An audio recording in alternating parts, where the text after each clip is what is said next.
কথা শেষ করে আর দাঁড়ায় না সে, চলে যায় নিজের গন্তব্যের উদ্দেশ্যে। নেহাল তার যাওয়ার দিকে তাকিয়ে বলে, আজব মেয়ে মানুষ। হয়েছে কি এখানে? আর বলিস না, সরে জায়গা দেওয়ার পরেই ধূপ করে এসে আমার উপরে পড়ে গেল। গালিব চোখে মুখে সিরিয়াস ভাব ফুটিয়ে তুলে বলে, কি বলছিস? তবে যাই হোক, মাইয়াটা সেই মানাবে তোর সাথে। অবশ্য তোদের দুজনকে এভাবে কোমর বেঁধে ঝগড়া করতে দেখে বেশ লাগছিল আমার। দুশালা সর সামনে থেকে। ঘড়িতে তখন সকাল 8টা। সিজান ভুঁইয়া, নাবিল ভুঁইয়া আর সাগর হালকা করে নাস্তা শেষ করলো। এখন তৈরি হচ্ছে বাসার উদ্দেশ্যে। অন্তত 2-3 ঘন্টার জন্য হলেও অফিসে যেতে হবে। জরুরি মিটিং আছে। ভোররাত থেকে এই অবধি উষাকে বুঝিয়েও যখন কাজ হলো না, তখন আর জোর করলো না মেয়েটাকে। বাড়ির গিন্নি আর আরাফ, নেহাল, গালিব, মেহেদিকে বাসায় রেখে ওনারা তৈরি হচ্ছেন অফিসে যেতে। আবার ফিরে না হয় আলোচনায় বসা যাবে। সাগর অবশ্য কয়েকবার বেডরুম টু কিচেন পায়চারি করেছে মেয়েটাকে একবার চোখে দেখার জন্য, কিন্তু উষা বের হয়নি। সাগর এত ডাকলো তবুও সাড়া দেয়নি। অবশেষে ক্ষিপ্ত মন নিয়েই বেরিয়ে গেছে সে। ব্যাপারটা আমি এখনো হজম করতে পারছি না। আমাকে এতটাই পরভাবে ওরা কিভাবে পারলো এমনটা করতে? মেহেদির সাহায্যে উষা এত কিছু করলো, প্রিয়তাও জানতো, তবুও আমাকে বলল না। অনেক বেশি হার্ড হয়েছে ওদের আচরণে। এতটা অবিশ্বাস আমার উপরে। আরাপ চুপচাপ শুনল তানহার অভিমানী স্বরে আওড়ানো অভিযোগগুলো। সে খুব শান্ত ভঙ্গিতেই বলল, বিয়েটা এমন না, অবিশ্বাসের কিছু এখানে। ওরা ভেবেছিল হয়তো আমার পাগলামিতে তুই ভয় পেয়ে সব বলে দিবি, তাই জানায়নি। মোটেও না। আমি জানলেও কখনোই বলতাম না। আমি তো নিজে চাইতাম এমন কিছু করে উষা সাগর ভাইয়াকে একটু কষ্ট দিক। ভাইয়া নিজেও বুঝুক কতটা কষ্ট হয়। বান্ধবীদের থেকে বেশি প্রায়োরিটি কখনোই আপনাকে দিতাম না। ও রিয়েলি? ইয়াপ। এই জন্যই তুমি জানলে না? তবে সত্যি আমি এটা মানতে পারছি না। এতটা অবিশ্বাস, সারা জীবন এই জিনিসটা আমাকে পীড়া দিবে। এ বেলায় যেন তানহার স্বর নিভে আসে, ভাঙা ভাঙা গলায় কোনো মতে আওড়ায় কথাগুলো। আরাপ চুপ থাকে। সেই বা কি বলবে? তানহার কথা তো ঠিক। উষা প্রিয়তাকে বিশ্বাস করতে পারল, আর তানহাকে করতে পারল না। হবু হাজবেন্ড বলে কি সত্যিই বলে দিত? এতটুকু বিশ্বাস কি তানহার উপরে ছিল না? কই, আগে পরে উষার করা সমস্ত কারবার তো আরাপ তানহার পেটে বোমা মেরেও বের করতে পারেনি। এমন নিমক হারাম বা বিশ্বাসঘাতকতা সে কখনোই করেনি। আজ পর্যন্ত কখনোই উষার কোনো কিছুই আরাফের কাছে ফাঁস করেনি সে। তাহলে এই বেলায় এমন অবিশ্বাস কেন? আরাফ ভেবে পেল না বোনটা কি তার দিন দিন বিশ্বাস হারিয়ে ফেলছে মানুষের উপর থেকে? নয়তো যে মেয়ে এক কদম পা বাড়ালেও সেটা আরাফের সাথে শেয়ার করে, আর এই ব্যাপারটাও শেয়ার করলো না। আরাফ আর ভাবে না। মন খারাপ করো না তান্না, তোমার থেকেও বেশি খারাপ আমার লাগছে, কিন্তু আমি তার এক ফোঁটাও প্রকাশ করতে পারি না। তানহা চুপ হয়ে যায়। ভাবে ঠিকই তো, ওর থেকে বেশি কষ্ট তো এই মানুষটাই পেয়েছে। আচ্ছা রাখছি তাহলে, পরে কথা হবে। আল্লাহ হাফেজ। আল্লাহ হাফেজ।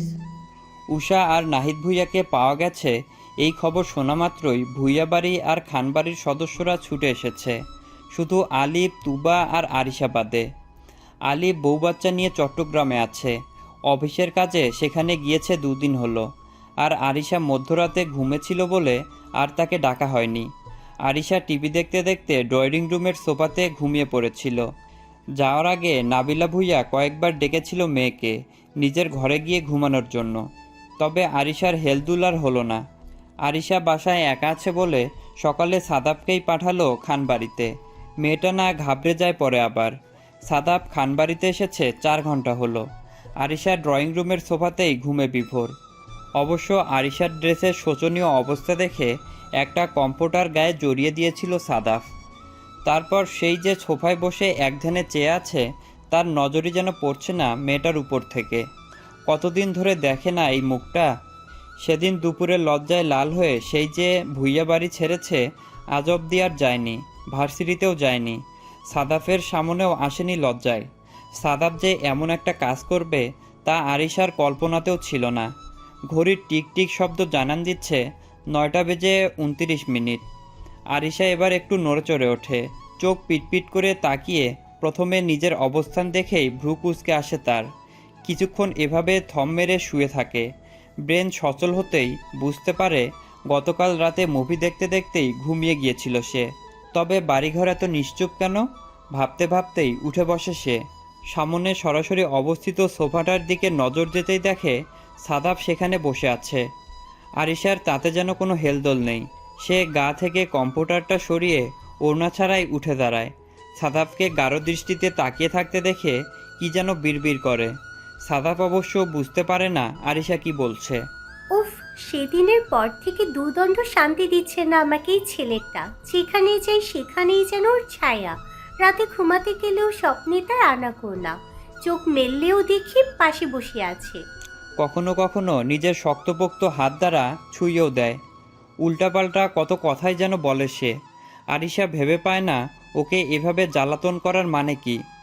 এমনিতেই মনে ঝেঁকে বসে আছে, তার উপরে হুটহাট তার উপস্থিতি আরও পীড়া দেয় মেয়েটাকে। আর এখন দেখো কেমন দূরে বসে আছে। অন্য সময় তো ঠিকই কাছে বসে থাকে, মাথায় হাত বুলিয়েও দেয়, আদুরে ভঙ্গিতে কথাও বলে ঘুম ভাঙাতো। আর আজকে কি হলো? আজ দূরে কেন? এটাই যেন আরিশার রাগের কারণ। কেন সে দূরে বসে আছে? আরিশা একটা ভেঙচি কেটে এগিয়ে যায় ডাইনিং রুমের দিকে। সাদাব থতমত খেয়ে যায়। শুধু শুধু তাকে এভাবে ভেঙচি মারলো কেন? আর মেয়েটা কি দেখছে না সাদাব এখানে বসা? তবু তো ওড়নাটা জড়াচ্ছে না গায়ে। সাদাব চোখ মুখ শক্ত করেই উঠে দাঁড়ায়। আরিশার পিছু পিছু এগোতে এগোতে বলে, তুই শুধু শুধু আমাকে ভেঙচি কাটলি কেন? ভরকে যায় আরিশা। সাদাব তো কল্পনায় তার সাথে এভাবে কথা বলে না। তুমি তুমি করে খুব আদুরে ভঙ্গিতেই কথা বলে। তবে এখন গলায় এত ঝাঁজ কেন? আরিশা না চাইতেও পা থমকে যায়। সাদাব ওর কাছে এসে চুল টেনে বলে, কি হলো, তুই আমাকে এভাবে ভেঙচি মারলি কেন? এবার যেন আরিশার হুঁশ আসে। তার মানে এটা তার ভ্রম বা কল্পনা না, এটা আসলেই সাদাব। এই ছেলেটার থেকে পালিয়ে বেড়ানোর জন্যই তো সে ভার্সিটিতে যাচ্ছে না। আর এই ছেলেটা কিনা সকাল সকাল তার বাড়ি এসে উপস্থিত হয়েছে। আশ্চর্য। আরিশার পা যেন আটকে আছে টাইলসের সাথে, গলা শুকিয়ে আসছে, চোখে ভাসছে সেদিনের সেই নিস্তব্ধ দুপুরের কথা, আদুরে সেই স্পর্শের কথা। মুহূর্তেই আরিশার গাল কান সব লাল হতে শুরু করে। লজ্জায় যেন মাথা তুলতে পারছে না সে। সাদাব আরিশার হাঁসফাঁস অবস্থা দেখে দুষ্টু হেসে বলে, সে কি রে, তোর গাল কান হঠাৎ এমন লাল হয়ে যাচ্ছে কেন? আরিশা নিশ্চুপ, কোনো কথা নেই তার মুখে। সাদাব প্রগাঢ় দৃষ্টিতে অনুভব করে আরিশার হাঁসফাঁস অবস্থা। সাদাব ওর গালসহ চোখে লাল ভাব দেখে নিয়ে একটু ঝুঁকে এসে ফিসফিসিয়ে বলে, তোর গাল ক্যান্ডি ক্রাশের মতো লাল হয়েছে রে। এই গরমে এত তাপ? নাকি ওই সেদিনের স্মৃতি এখনো ঠিকঠাক গিলে ফেলতে পারিসনি? আরিশা তড়াক করে পিছিয়ে যায়। নিজের গায়ে ওড়না না দেখে যেন আবারও কুণ্ঠিত হয়ে যায় সে। আশেপাশে ওড়না না পেয়ে এক হাতে গলা ঢাকার ব্যর্থ চেষ্টা করে। লজ্জা মিশ্রিত আর রাগী স্বরে বলে, অসভ্য ছেলে একটা। তুই তুই চুপ কর। সাদাব ঠোঁটে এক টুকরো বিজয়ী হাসি ফুটিয়ে ওর পাশে এসে দাঁড়ায়। দুষ্টুমির স্বরে কিছু বলতে চায়, তবে তার আগেই আরিশা সেখান থেকে পালাতে চায়। আরিশা পেছন ফিরে হাঁটতে গিয়ে ঠোকর খেয়ে পড়ে যেতে যেতে কোনো রকমে সামলে নেয় নিজেকে। তারপর রেগে বিড়বিড় করে বলে, উফ, এই ছেলে একদিন আমার সর্বনাশ করেই ছাড়বে একদিন। সাদাব আরেকটু এগিয়ে আসে ওর দিকে, গভীর দৃষ্টি নিক্ষেপ করে আরিশার সমস্ত গাত্রে। দুষ্টু হেসে গম্ভীর স্বরে বলে, সেই তো প্ল্যান আমার, তবে এমন সর্বনা যে তুই মনে রাখবি চিরদিন। আরিশা চোখ পাকিয়ে তাকায়, কিন্তু মুখে কোনো কথা নেই। গাল লাল, চোখে জ্বালা, লজ্জায় মাথা নত হয়ে আসছে তার।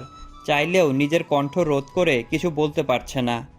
তনুমন যেন দুর্বল হয়ে আসছে। সাদাব একটু ঝুঁকে নিচু স্বরে, গলায় হালকা রোমান্টিকতা নিয়ে ব্যঙ্গাক্ত স্বরে বলে, তোর মুখটা এত গম্ভীর কেন? ভয় পাচ্ছিস বুঝি? আবার কিস্টিস করে বসি কিনা?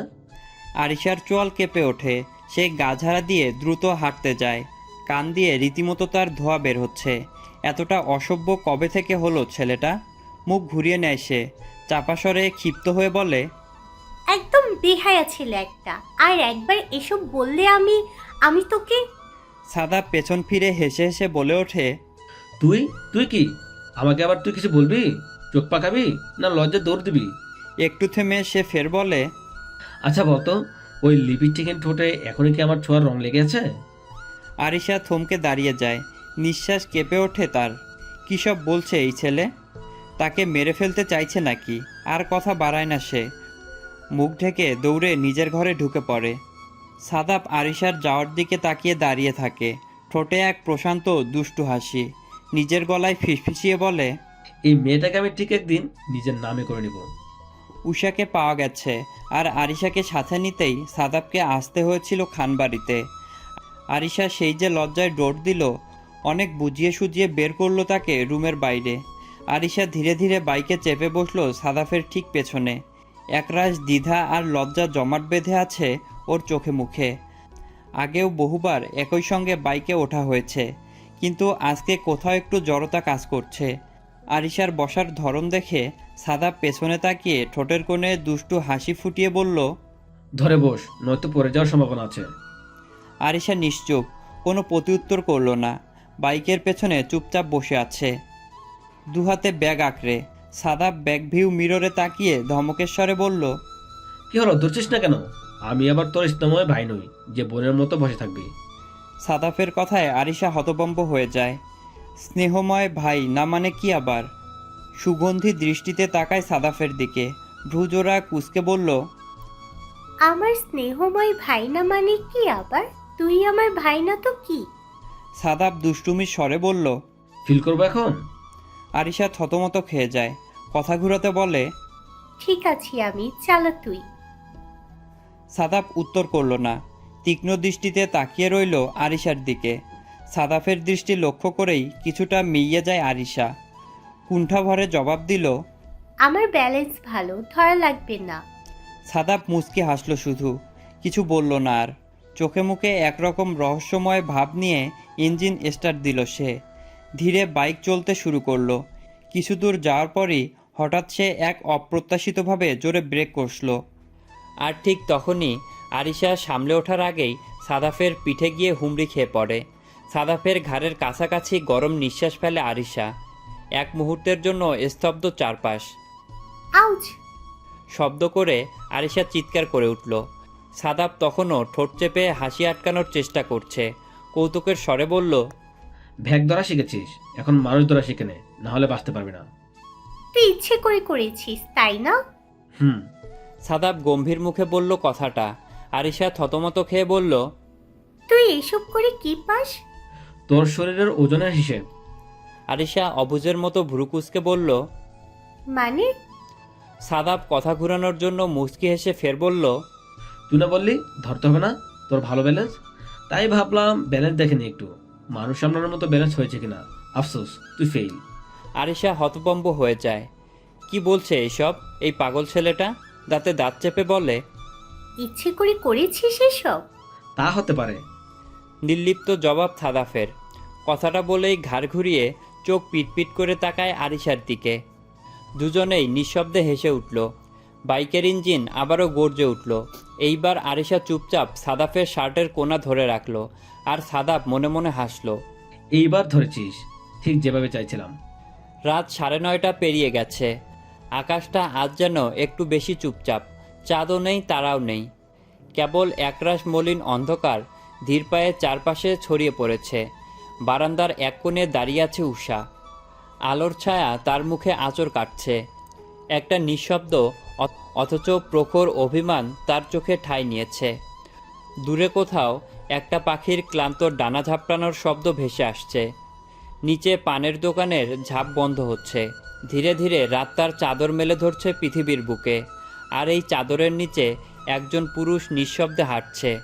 চলছে ভিতরে অপরাধবোধ আর মুখে জড়তা নিয়ে। সাগর এসে দাঁড়ায় ঠিক উষার পেছনে। চুপচাপ নিঃশব্দে তার পদাচারণ ঘটে। সারাদিনে কেবলমাত্রই বাসায় ফিরেছে সে। আপাতত বাসায় কেউ নেই। নাহিদ ভুঁইয়া ঘুমের ওষুধ খেয়ে ঘুমাচ্ছে। গালিব, নেহাল, আরাফ আর রাদিফ কিছুক্ষণ আগেই বেরিয়েছে। দুপুরে অফিস শেষে সিজান ভুঁইয়া, নাবিল ভুঁইয়াও এসেছিলেন। ভাইকে দেখে গিন্নিদের সাথে করে নিয়ে গেছেন। সাগর দীর্ঘশ্বাস ফেলে এগিয়ে যায় উষার আরও কাছে। উষা বুঝেও চেয়ে দেখে না। সাগরের গলার স্বর নিচু, অপরাধবোধে জর্জরিত। তবুও প্রিয়সীকে মানানোর জন্য কণ্ঠ খাদে নামিয়ে ধীরে ধীরে বলে, উষা, জানি কিছু বলার মতো মুখ নেই আমার, কিন্তু আজ এই রাতের মতো আমিও ধীরে ধীরে নিঃশব্দ হয়ে যাচ্ছি। শুধু বলবো, আমরা নিজ চোখে যা দেখি, নিজ কান দিয়ে যা শুনি, সব সময় তা সত্যি হয় না। চোখের আড়ালে এমন কিছু ঘটে যা থেকে নিজেকে আড়াল করে রাখতে হয়। আমি জানি আমার অপরাধটাই বেশি। আমরা মুখে যা বলি তা সবসময়ই আমাদের হৃদয়ের কথা না, লুকাইতে কিছু থাকে। আমি অকারণে তোকে কষ্ট দিয়েছি বেশি। তোর কাছে মনে হতে পারে অকারণে তোকে দূরে সরিয়ে রেখেছি, কিন্তু বাস্তবতা ভিন্ন। তুই সত্যিটা জানিস না। তবে ট্রাস্ট মি, আমি সবসময় মন থেকে চেয়েছি তুই আমার সাথে থাক, আমার সঙ্গে নিজেকে জড়িয়ে রাখ। কখনোই চাইনি তুই আমার থেকে দূরে যা। সাগর একটু থেমে আবারও অস্থিরভাবে বলে, তুই চাইলে আমি আবার সব ঠিক করতে পারি। শুধু একটা সুযোগ দে, তোকে নিয়ে আমি আমার জীবনটা নতুন করে শুরু করতে চাই। এই দূরত্ব তো অনেক হলো, আর কত? উষা সরে দাঁড়ায় না, চোখও ফেরায় না, ঠান্ডা গলায় বলে, শুরু? আপনি কি ভেবেছেন সম্পর্ক কোনো গল্পের বই? পড়া বন্ধ করে রেখে দিলে সময়ের সাথে সাথে পুরনো হয়ে যাবে, আবার খুললেই শুরু হয়ে যাবে নতুন অধ্যায়। সাগর থেমে যায়, কিছু বলতে গিয়েও থেমে যায়। কী বা বলবে সে? এই পরিস্থিতিতে উষার এমন রিয়াকশনই আশা করা যায়। উষা ঘুরে তাকায় একবার, চোখে ঘৃণা, কণ্ঠে বিষ। আপনার আর আমার গল্পটা শেষ হয়ে গেছে আরও বহুদিন আগেই। যেখানে মনের টান নেই সেখানে বিয়ের মতো একটা পবিত্র সম্পর্ক কি করে টিকে থাকতে পারে? সাগরের ঠোঁট কেঁপে ওঠে, মাথা নিচু করে ফেলে। যে চোখে নিজের জন্য অসীম ভালোবাসা দেখে এসেছে, সে চোখে নিজের প্রতি ঘৃণাটা সে মেনে নিতে পারছে না, সইতে পারছে না, দেখতেও পারছে না। উষা এগিয়ে আসে আরও 2 কদম, কণ্ঠে ঠান্ডা আগুন। আজকে সম্পর্ক নতুন করে শুরু করার জন্য অনুরোধ করতে এসেছেন? আমাদের তো কখনো সম্পর্ক ছিলই না, নতুন করে শুরু করার কী বা আছে? সব তো নিজের হাতেই ভেঙেছেন। আসলে বলুন তো, আপনার কলিজাটা কিসের তৈরি? না মানে ভাঙার পরেও এতটা নির্লজ্জভাবে জোড়া লাগানোর চেষ্টা করছেন। সাগর পাথরের মতো দাঁড়িয়ে থাকে, গভীর 2টি চোখ স্থির রাখে উষার চোখে মুখে। এই মেয়েটাকে কে বুঝাবে সত্যিটা? নিজ হাতে যখন ভেঙেছি, তাহলে নিজ হাতে গড়ার সুযোগটাও দে। অ্যান্ড ট্রাস্ট মি, একটু নিরাশ করবো না সুইট বি। উষা ঠায় দাঁড়িয়ে রয়, রাগটা যেন বিষের ন্যায় সারা শরীরে ছড়িয়ে পড়েছে। আকস্মিক তেজি কণ্ঠে দাঁতে দাঁত চেপে বলে, ভুল সাগর ভাই, এই যে এই মুহূর্তে নিজের চোখের সামনে যেই মেয়েটাকে দেখছেন, এই মেয়েটা আর সেই আগের উষা নেই। এই মেয়েটা এখন নিজের কান্না নিজের কাঁধেই বইতে শিখে গেছে। যে নিজেকে নিয়ন্ত্রণ করতে শিখে গেছে, তাকে ফেরত চাওয়ার কোনো মানেই হয় না। উষা ধীরে ধীরে পা বাড়ায় নিজের ঘরের দিকে। পেছনে চুপচাপ দাঁড়িয়ে থাকে সাগর। উষা তার সাগর ভাইয়ের সামনে আর থাকতে চায় না। পাশে নিজের দুর্বলতা প্রকাশ পেয়ে যায়। ওই টলমলে চাহনি, গভীর চোখ দুটো, উদাস মুখশ্রী, পাগলের ন্যায় করা আচরণ, আর বুকে দাগ কাটার মতো কিছু কথা, যে কথার মাঝেই লুকিয়ে আছে হাজারো রহস্য। সে তা শুনতে চায় না, বুঝতে চায় না, নিজের দুর্বলতা প্রকাশ করতে চায় না, সত্য মিথ্যার তফাতও করতে চায় না। কি আশ্চর্য! একটা সময় মাটি আঁকড়ে হলেও যার সাথে থাকতে চেয়েছে, আজকে তার কাছ থেকেই নিজেকে লুকিয়ে রাখার কতই না ব্যর্থ প্রচেষ্টা। সাগর তখনও ঠায় দাঁড়িয়ে। নিভে আসা সন্ধ্যার মতোই নেমে আসে নিঃশব্দ পরাজয় আধার। এভাবে হাল ছাড়ার পাত্র নয় সে। আর যখন জিনিসটা নিজের ব্যক্তিগত, তখন তো ছেড়ে দেওয়ার প্রশ্নই আসে না। উষার চলে যাওয়ার পরও সাগর চুপচাপ দাঁড়িয়ে থাকে, কয়েক সেকেন্ড, কয়েক মিনিট, কে জানে। তারপর ধীরে ধীরে পা বাড়ায়, নীরব পায়ে ঘর ছেড়ে বেরিয়ে যায়। কেউ কোনো শব্দ পায় না। সে চলে যাওয়ার শব্দ হয়তো কেবল দুনিয়ায় বুঝতে পারে, যে জানে ভালোবাসা সবসময় চিৎকার করে কাঁদে না, কখনো কখনো নিঃশব্দে গলে যায়। যাওয়ার আগে বারান্দার টেবিলে রাখা একটা ছোট্ট কাগজের টুকরোয় সাগর উষার জন্য কিছু একটা লিখে রেখেছে। চিঠিটা লিখতে তার হাত কাঁপছে না, অথচ হৃদয়টা ফেটে যাচ্ছে। ভুল করে যদি আবার কখনো আমার দিকে আর একবার চোখ তুলে তাকাস, তাহলে তার আগে চোখ থেকে মুছে ফেলিস আমার নামটা। কারণ সেই চোখে আমি শুধু আমার জন্য ভালোবাসা দেখতে চাই, ঘৃণা না। একসময় তুই ঠিক বুঝবি আমি আসলে তোকে ভালোবেসেই হারিয়েছি, আর তুই ভুল বুঝেই দূরে সরেছিস। ইতি, যার নাম তুই ভুলে থাকিস, তবুও মন ভুলে না। সাগর রুম থেকে বেরিয়ে গেছে এটা উষাও বুঝতে পারেনি। অনেকক্ষণ হয়ে যাওয়ার পরেও যখন সাগর ভাই বিছানায় এলো না, উষা তখন ঘরের বিছানায় শুয়ে কাতরাচ্ছে। একটু বেশি রাফ হয়ে গিয়েছে নাকি সে? কোনো এক অস্থিরতা, কোনো এক অজানা টানে উষা আবারও বারান্দায় ছুটে আসে।